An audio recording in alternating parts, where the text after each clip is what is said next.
Minorities के जो लोग हैं, हम निशाने पे हैं, हम हाशिए पे हैं। मुझे उन पुलिस वालों के, उस प्रशासन के खिलाफ लड़ना है जो सबसे बड़ा अपराधी है। उस बच्चे ने क्या जुल्म किया था? सिर्फ एक पानी ही तो पीने के लिए गया था, बच्चे को इतना मारा कि वो मौत के घाट उतर गया। एक दलित जो हमारी एक टीचर थी, उसको अभी जिंदा जला दिया गया। मोदी सरकार क्या, कोई भी सरकार होगी जो कहती है ना कि हम दलितों के मसीहा हैं, हम बाबा साहब को मानने वाले अम्बेडकरवादी है, वो सर झुका लेंगे, पीछे हट जाएंगे। संविधान ही है और संविधान के पीछे हम सब हैं। आज जो हम सब हैं, शायद बाबा साहब डॉक्टर भीमराव अंबेडकर जी और संविधान की बदौलत। तो एक बार जोरदार जय भीम। साथियों, हमें न्याय कोई देगा नहीं, हमें अधिकार मिलेगा नहीं, हमें न्याय छीनना पड़ेगा और अपने अधिकारों को भी छीनना पड़ेगा।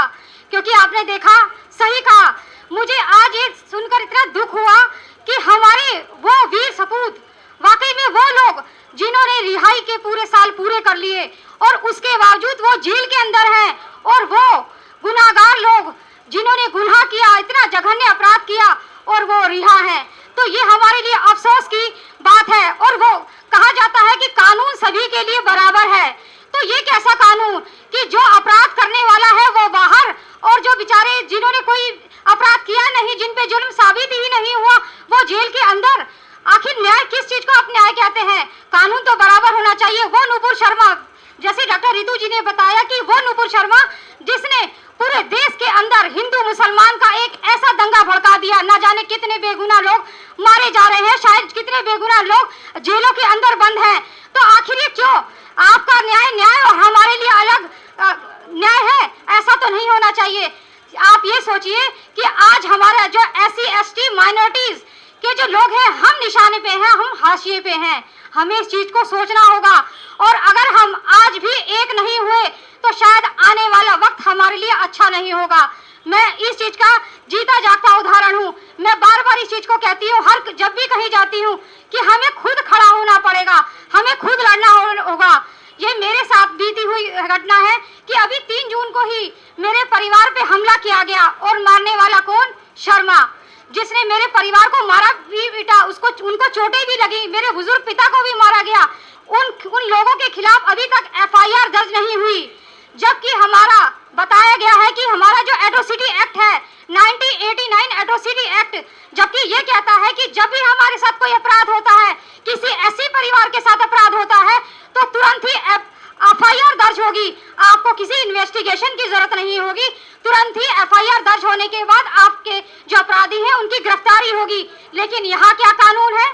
ना तो ये FIR दर्ज करते हैं, अब और FIR दर्ज करने के नाम पर क्या कहते हैं, हमारे लोग जो कि पढ़े लिखे नहीं हैं, और जो पढ़े लिखे लोग भी हैं तो शायद उन्हें कानून की जानकारी नहीं है, उन्हें SC ST एक्ट की जानकारी नहीं है। उन्हें बहकाया जाता है कि आपकी जांच शुरू हो गई है।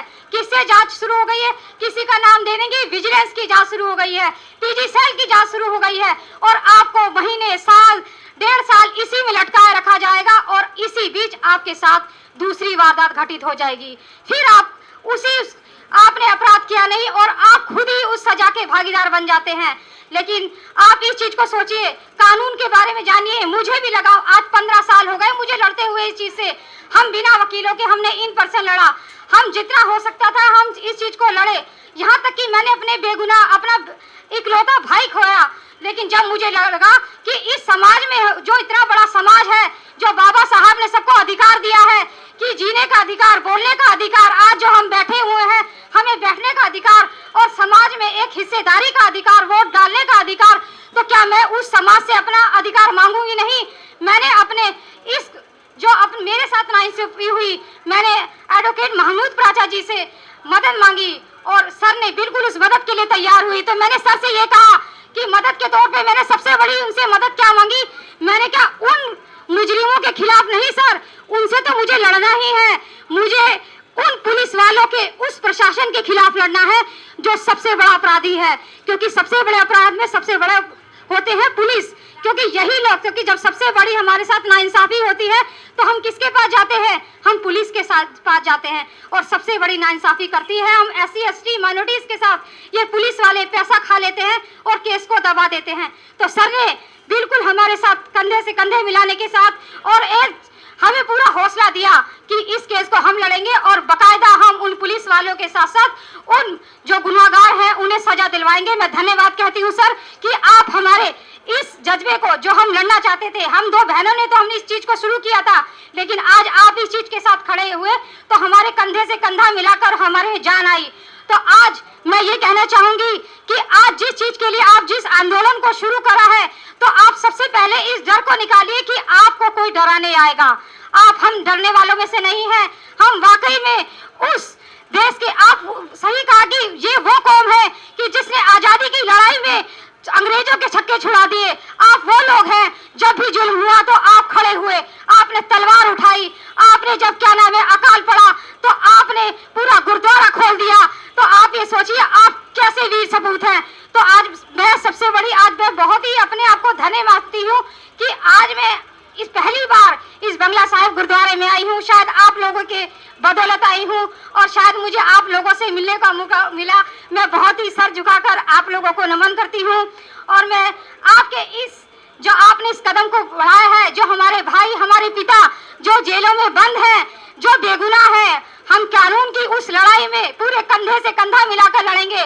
और सबसे बड़ी बात है कि लड़ने वाले बहुत कम लोग होते हैं, लेकिन जो लड़ने वाले लोग हैं और जो खड़े रहने वाले लोग हैं, तो जो खड़े हो जाते हैं तो शायद हटते भी नहीं हैं।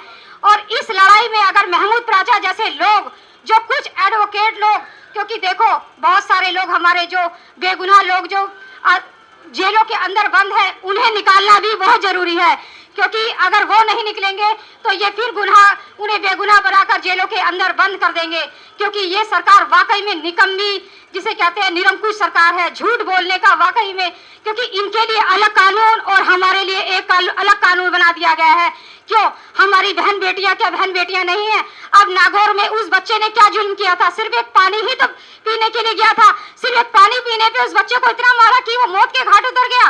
क्या एक दलित जो हमारी एक टीचर थी, उसको अभी जिंदा जला दिया गया। अब दिन प्रतिदिन क्यों हो रही है घटनाएं हमारे साथ? दिन प्रतिदिन हमारे साथ घटनाएं इसलिए हो रही हैं क्योंकि सबसे बड़ा जुल्म जो है हम खुद अपने साथ करते हैं, क्योंकि हम आवाज उठाते नहीं हैं। अगर हमारी माताएं बहनें और हमारे जो भाई हैं, अगर जो लड़ने की कोशिश करते हैं, तो उनके पीछा जो उनकी टांग खींचने वाले जो लोग होते हैं, हमारे बीच में बैठे हुए जो लोग, हमारे जो भाई होते हैं, वही लोग होते हैं। तो आप प्लीज ये मत सोचे कि ये तेरी लड़ाई है या मेरी लड़ाई है, इसको हम की लड़ाई बनाइए और इसे संगठन में मत बांटिए, इसे संघ में बना के चलिए। क्योंकि जो संघ होता है वो सबसे मिलकर चलता है, ना हिंदू मुस्लिम ना सिख ईसाई। सबसे बड़ा हमारा संविधान है। जिस दिन आप उतरे तो आपके सबके हाथ में संविधान होना चाहिए। उस संविधान को देखना, जिस दिन आपके हाथ में संविधान लेकर आप सड़कों पे उतरेंगे ना, उस दिन ताकत देखिए। सरकार, मोदी सरकार क्या, कोई भी सरकार होगी जो कहती है ना कि हम दलितों के मसीहा हैं, हम बाबा साहब को मानने वाले अम्बेडकरवादी हैं, वो सर झुका लेंगे, पीछे हट जाएंगे। और वो जो शेरनियां हैं, रितु मैडम और प्राचा साहब और आप जैसे लोग जो शेर जब सड़कों पे उतरेंगे बाबा साहब का संविधान लेके, तो कौन कहेगा कि रिहाई नहीं होगी? वाकई में 1 महीना बहुत कम है। तो आप उतरिए। मैं बहुत लंबी बात यहाँ पर सबने कह दी है, बस यहाँ पे लंबी बात नहीं, क्योंकि कानून जो है, कानून बन चुके हैं लेकिन उनका इम्प्लीमेंटेशन नहीं है, थानों के अंदर नहीं है, कचहरियों में नहीं है। सबसे बड़ी बात है कि अगर आप अदालतों में चले जाएंगे तो अदालतों में भी नाइंसाफी हो रही है, जज भी नाइंसाफी करते हैं। और जब नाइंसाफी करते हैं तो हमें लड़ने के लिए क्या करना जाना पड़ेगा? हमें बड़ी अदालतों में जाना पड़ेगा। क्या बड़ी अदालत में लड़ना क्या आसान काम है? बड़ी अदालत में लड़ने के लिए बड़े बड़े खूब पैसे देने पड़ते हैं, बहुत वकीलों को मोटी फीस देने पड़ती है। शायद महमूद प्राचा जैसे लोग नहीं है कि शायद जो हम जैसे लोगों के फ्री में केस लड़ते होंगे, वो तो जिनके पास केस नहीं होंगे शायद वो उस दहलीज तक पहुंच, ये मैं आपको सच्चाई बता रही हूँ कि शायद उस दहलीज पर पहुंचने के लिए हम लोगों की औकात नहीं है। तो उस वहां तक पहुंचने के लिए, लेकिन आप हार मत मानिए। अगर आपके अंदर हौसला है तो आपको कुछ अच्छे लोग भी मिलेंगे, कुछ नीचे गिराने वाले लोग हैं तो कुछ ऊंचे बढ़ाने वाले भी लोग हैं। तो जिस दिन आप अगर मन में एक साहस है कि हमें जीतना है, हमें जीतना है, जीतना है, जीतना है, उसी दिन आप जीत जाएंगे। यही जय भीम, जय संविधान। नेशनल दस्तक की आपसे गुजारिश है कि अगर इसको बचाना चाहते हैं तो नेशनल दस्तक को सब्सक्राइब करने के लिए रेड कलर के सब्सक्राइब बटन को दबाएं, फिर बेल आइकन की घंटी दबाएं। नेशनल दस्तक को बचाने के लिए बहुत जरूरी है कि हर खबर को शेयर करें, लाइक करें, कमेंट जरूर करें।